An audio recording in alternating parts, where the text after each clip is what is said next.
আমরা দারাজুতে চলে আসলাম। এখানে লগ ইন অপশনে ক্লিক করলে আমরা লগ ইন করতে পারবো যদি আগে অ্যাকাউন্ট থেকে থাকে, আর যদি না থাকে আমরা এখান থেকে রেজিস্ট্রেশন করে নেব। ওয়ান ক্লিকে ক্লিক করলেই এখানে রেজিস্ট্রেশন হয়ে যাবে।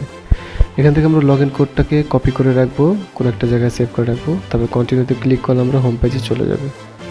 এখানে হোম পেজে আসার পরে এখানে অ্যাড টু হোম স্ক্রিনে ক্লিক করলে একটি অ্যাপ ইনস্টল করতে পারবো। পরবর্তীতে যে কোনো সময় আমরা দারাজ অ্যাপে এখান থেকে ঢুকতে পারবো অ্যাপের মাধ্যমে। তো চলুন আমরা একটি প্রোডাক্ট দারাজ থেকে নিয়ে এসে এখানে ক্যাশব্যাকের জন্য আবেদন করি। তো এখান থেকে আমরা একটা প্রোডাক্টের লিঙ্ক কপি করলাম, তারপর আবার আমরা দারাজুতে চলে আসলাম। এখান থেকে আমরা এখানে ক্লিক করে আমরা দারাজের প্রোডাক্টের লিঙ্কটা কপি করে এখানে পেস্ট করলাম, আর এখান থেকে দারাজ সিলেক্ট করে নিলাম, তারপরে পোস্ট করে দিলাম। এখানে দেখতে পাচ্ছেন যে জেনারেট হচ্ছিল। তো 5 থেকে 10 মিনিট পর আমরা এখানে রিফ্রেশ করলে দেখতে পাবো যে আমাদের লিঙ্কটা জেনারেট হয়ে গেছে।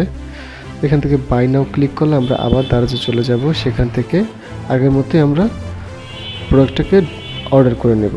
আমরা সচরাচর যেভাবে অর্ডার করি সেভাবে এখানে অর্ডার করব। তো অর্ডার করার পরে এখান থেকে আমরা অর্ডার আইডিটাকে কপি করব। এখানে দেখতে পাচ্ছেন যে অর্ডার আইডি, তো এটাকে আমরা কপি করলাম।